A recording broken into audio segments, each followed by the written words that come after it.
It's not the money that buys you a future, it's your skills that buy you a future. Money and no skills, and I'm telling you, you're still poor. Money and no ambition. Where are you? Money and no courage. You're broke. A little bit of money and a whole lot of courage. That's all we need. Because here's what all of us need for the 21st century. Business skills and life skills. Let me quickly give you now a list of the skills that changed my life forever. I knew how to milk cows but didn't pay well. Here's the first skill I learned to change my life. Getting a customer, making a sale. If you share a unique product, talk about its merits. Persuade someone that it's the best they agree to buy. That's the simple art of sales. So we're not talking like high-powered spacecraft. Technical skills here is simply sharing something you've discovered with someone else and doing it well enough to where they agree they would like to participate. Now here's what happened. When I learned sales, it multiplied my income by 5. Now, it didn't take that much because I wasn't doing that well in farm country, but it did multiply my income by 5. Sales, getting customers, laying that incredible foundation for an entrepreneurial career. So now I've got 2 skills, milking cows and making sales. Here's the next one I learned that changed me forever, and that's recruiting. Introducing the business opportunity to new people, learning how to give a good invitation, learning how to give 2 kinds of presentation, formal and informal. And the third part of recruiting, of course, is following up. Once you start a new life, now you got to take care of it like a new mother would take care of her baby. You don't start a new life and abandon it. You start a new life and nourish it like a mother and protect it like a father. You got to be both mother and father to a new person. Nourishment ideas like a mother protection help defend your new life against the encroachment of outside voices that would try to talk them out of it. So you got to be mother and father in this art of recruiting. We call it being a sponsor, and being a sponsor is like being a bridge, helping somebody from darkness to light, from skeptic to faith, from not knowing to knowing, from no confidence in themselves to starting to gain confidence. You're the bridge that helps people from the shadows to the sunlight. It's one of the most exciting positions to occupy in all of network marketing industry is the bridge. Helping people crossing the bridge out from discouragement into recognition being this bridge, that's what the recruiting magic is all about. You've got the answers. They've been looking for the answers. You've got the answers. And you help them cross this bridge. You see something in them before they can see it in themselves. You assure them that it's possible to be more than they are. Therefore, they can earn more than they've got, have more than they possess. This is one of the great arts in the world. And here's what's exciting about this art. It pays big money because now you operate a unique philosophy taught first in the Bible. John Kennedy taught it in his inaugural speech. Zig Ziglar's got one of the best ways to put it, and that's the secret to wealth. The secret to wealth and fortune first taught in the Bible. Because the question was asked, how can we achieve greatness? Great wealth, great power, great influence, great recognition, great self-esteem. How can we achieve greatness? The master teacher was asked, and here was his formula for achieving personal greatness. He said, find a way to serve the many, for service to many leads to greatness for those that are interested. Some people aren't interested, but for those that are, service to many leads to greatness. Someone says, well, best I can do is just take care of myself, which is okay, but it doesn't lead to greatness. Sometimes I got enough bills on my own. I can't worry about someone else's bills. That's okay, but it doesn't lead to greatness. Greatness is helping people pay their bills. You forget about yours, because if you help enough people pay theirs, yours disappear. Help people with problems, your problems disappear. The key to greatness the master teacher taught is finding a way. Now, a lot of people would like to serve many people, but they don't have a way. And what's exciting about you and your business is you've now got the way, whether you use it or not. It's up to you. Whether you cash it in or not is up to you. Whether you make a fortune or just a little, that's all up to you. Each person's ambition, it's called the same marketing, the same product. These products are the same for everybody here. The marketing system is the same. The difference is each person's philosophy and each person's individual ambition. But whatever your ambitions are now, you've got the ways and means, and here's what you've got. The ways and means to do. Serve as many people as you would like. Now here's what's exciting about recruiting. With what you're involved in here, you can directly and indirectly affect the lives of dozens of people. Some of you are going to directly and indirectly affect the lives of hundreds of people. And some of you, if you wish, can directly and indirectly affect the lives of thousands of people. And the pay is accordingly. If you affect a few, you earn net pay. If you affect the many, you earn net pay. But the secret is found in the Bible. Service to many leads to greatness. Now, John Kennedy said it in his inaugural speech. Here's what he said.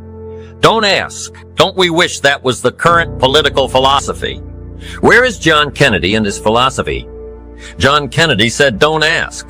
That's important if you understand philosophy. He said, don't ask what the people can do for you. Don't ask what the country can do for you. Don't ask what the government can do for you. That's not how you get rich.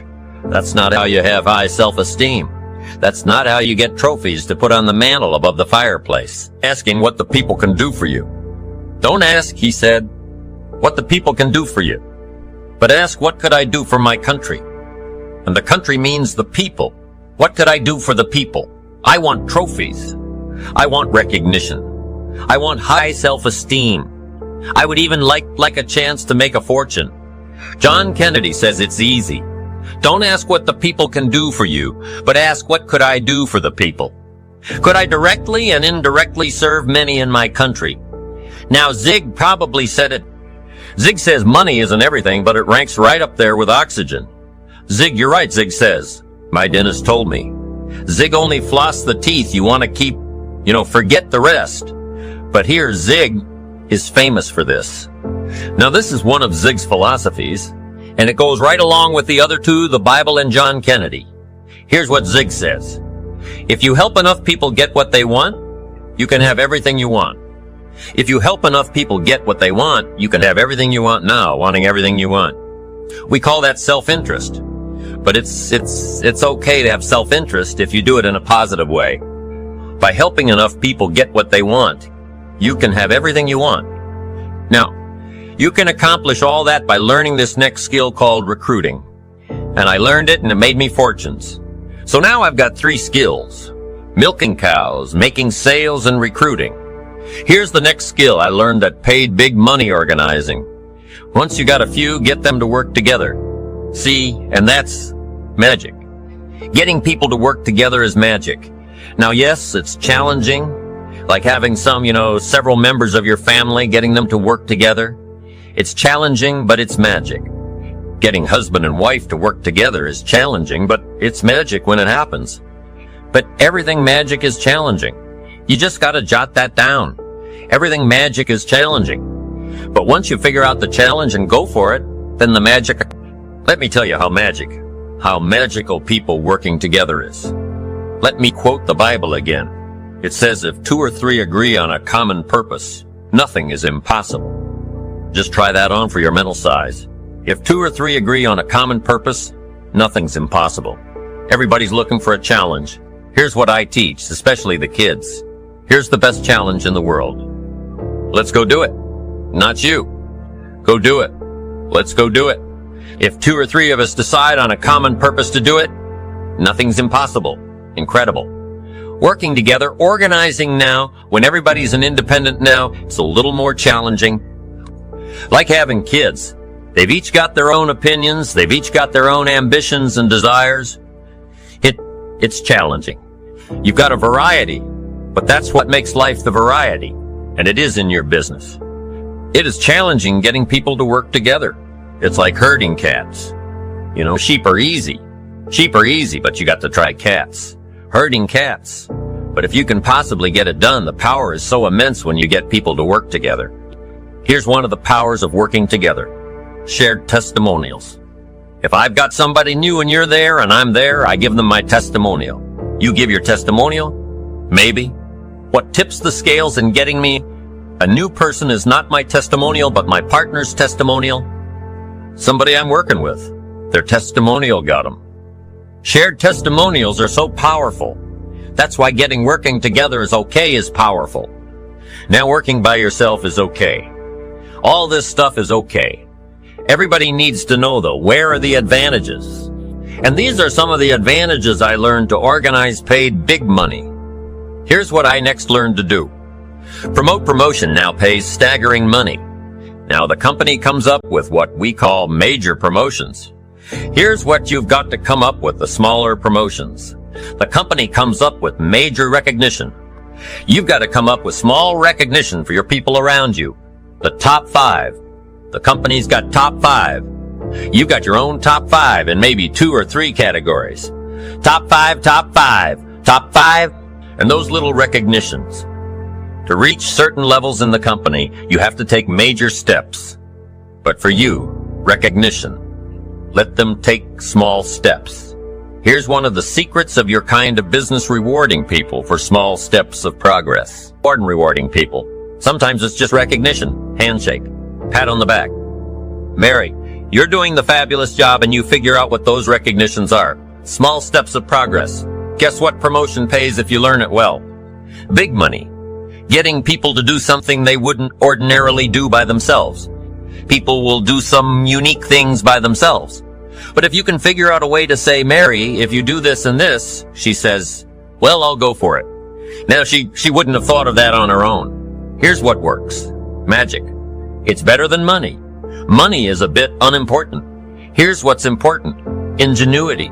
The best place to wake up your ingenuity is what you're doing right now. Representing a unique product and getting customers, recruiting distributors and promoting and all this stuff. Ingenuity. Figuring out a way. If it doesn't work this way, we'll work another way. I used my ingenuity, made a fortune. I learned promotion, and it paid big money. Here's next. I learned communication, how to conduct a meeting. I learned identification, logic and reason, attack and confess solution. Simple deals on communication wasn't easy for me at first. I stood up to give my first presentation. My mind sat back down. Right. Y'all been through that open my mouth. Nothing came out for a while. But here's what I did. I did it again. Just jot that phrase down. I did it again. That's the secret to how I got here 3,540 years later. It's how I got here. I did it once. It was uncomfortable. That first presentation was so lousy. If I hadn't have been doing it, I'd have gone home. It was not that good. But here's the secret to how I got here. I did it again.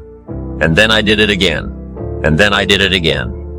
And I did it again. I remember when I first decided to be a little more animated, right? And walk out, away from the podium.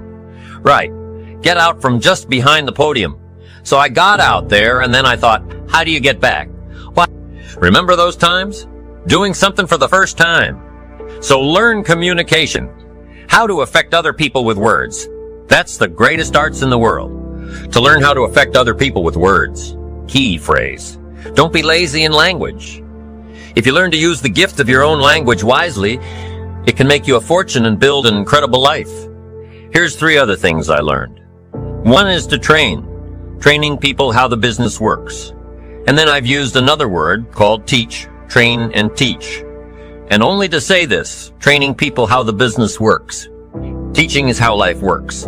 Because here's what all of us need for the 21st century. Business skills and life skills. The life skills are leadership skills. The life skills are learning how to set goals. Now here's the ultimate skill to learn that can transform your life and the life of whoever will listen. The ability to inspire. Inspire means help people to look up a little higher than where they are and wish they could get there, and inspire them that it's possible. Here's how we inspire: by our own testimonial. If I can do it, you can do it. Here's how else we inspire by others. Testimonial. If they can do it, Mary, you can do getting people to see themselves better than they are. Getting people to see themselves richer than they are. Getting people to see themselves more capable next year than they are this year. Getting to see themselves in the future to help both your kids and your people. Here's what you must learn to do. Number 1, help people to see themselves as they are. If people have made mistakes, they got to know it. You can't go on making mistakes and hope to achieve. Mistakes have to be corrected, and you've got to do it with your children. Help them to see themselves as they are. If they've messed up, here's what you've got to say. You've messed up. But here's what's important as a parent. Don't leave them in the mess. Some parents, tell their kids they've messed up, and then they leave them in the mess. They don't paint a better picture. Here's what you could become with just a couple of more changes rather than this. Here's what you could be. So we must help our children see themselves as they are. But here's the greatest gift to help our children see themselves better than they are. To transport them not only past, to see their mistakes, but transport them to the future. To see their opportunity, to see the person they can become. My mentor had that greatest gift to help me, to see myself better than I was. At first it was difficult to see. Then I started to believe. And that's how I got here today, he said. One of these days, Mr. Oh, and you'll walk into a room full of people and you will hear some of them say, that's him. That's the famous man. I said, well, that could never happen to me. He said, trust me, if you keep working hard on the disciplines like you're doing right now, that'll happen. You'll walk into a room full of people and you'll hear one say, that's him. That's the famous man. He saw it and he tried to get me to see it. And now finally it's happened. I think when I walked in here today, I think I heard someone say, that's him. That's the famous van. And if it can happen for me, it can happen for you. Just master these skills to inspire. Here's what else I learned: the skills of building an organization. Learn to work with the people who deserve it, not the people who need it. You must be like life itself. Respond to deserve, not to need. It doesn't say if you need, you will have a harvest. It doesn't say if you need a harvest, you'll have a harvest. It's not what it says. It says if you plant, chances are good you'll have a harvest. If you plant, you will reap. Not if you need, you will reap. So we must be like life itself. Respond to the people who deserve it by planning, by taking the first step. Even God himself says, if you move toward me, I'll move. That's the condition. You move toward me, I'll move toward you, says the Almighty. Now he could also say, you don't move, I don't move, you say. Well, that's arbitrary. Well, when you're God's, you can set it up that way. Now learn to work with the people who deserve it, not the people who need it. Now here's what's the next step. Teach people how to deserve your time. Teach people how to deserve your attention. Teach people how to deserve a phone call. Say, Mary, you just take this one step and I take 2 steps. You take 2 steps, I take 5 steps. You don't step. I don't. But this isn't hard now. You step. I step. You respond, I respond. You try, I try. You make a call. I back you up, right? Learn to teach people how to deserve your time and your attention. Next, I learned to work by group more than in. Here's why. 80 out of the people do 20 of the business. So 20 of the people you can work with individual. 80 you have to work with by group. But group is very powerful, less confrontational. Then here's what's important for all of you to learn. You can help 1,000, but you can't carry 3 on your back. You can help 1,000, but you can't carry 3 on your back. And I'm sure all of you have already gotten that experience. Even though you've been here a short time, some people will try to get on your back. That's where we got that expression. Get off. That's where we got that. A guy discovered somebody on his back and said, what I can't carry, you get. Now, if you're like some I see here, 6'4", and you weigh 300 lbs, you might carry 1. And if you were really big enough, Kareem Abdul-Jabbar or something, you might carry 2. But you can't carry 3. When babies are born, they were not designed just to be carried. Babies were not born to be carried all their life. Someday you got to try your legs. Someday you got to try your wings. Someday you got to try. Even if you fall down, you got to try. Because you can't just crawl around all your life. You can't be carried all your life. So as quickly as possible, you can help 1,000, but you can't carry 3. Next, don't expect the pear tree to bear apples. I used to try to change everything. You can hang apples on a pear tree. I'm telling you, it won't help. You can put up a sign. This is an apple tree. Sure enough, come the season pears. Here's what I learned. You cannot change people, but they can change themselves. You cannot change people, but they can change themselves. Incredible capital in your business isn't what matters, okay? It's not the money that buys you a future. It's your skills that buy you a future. Money and no skills. And I'm telling you, you're still poor money and no ambition. Where you money and no courage? You're broke? A little bit of money and a whole lot of courage.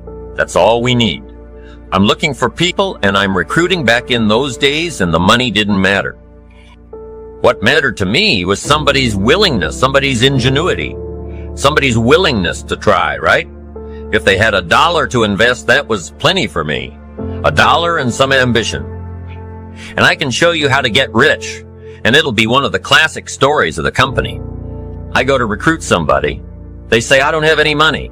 See, I've been looking for you for 6 months. Let me show you how to do it without any money, because here's the rules of capitalism. Got this down. You can either buy and sell, or if you're in certain circumstances, you can sell and buy, if you've got ambition. Now, if you haven't got ambition, we can't cure that. And money won't cure lack of ambition. But if you've got $1 and some ambition, I'll show you how to get rich. And even if you don't have $1, I'll show you how to get rich, because you can sell and buy. Somebody says, as soon as the product arrives, I'll sell it. Then you don't understand. You don't understand the magic of fortune. If you say I have to wait till it gets here to sell it, and you probably don't understand the value of your own story. Once I understood that, I knew I was going to be wealthy. That's why right in the beginning I started giving big tips. I knew I was going to be wealthy. Say, wow, this guy tips like a rich man. I said, that's right. He tips like a rich man. Even in the beginning, I tipped like a rich man because I knew I was going to be a rich man.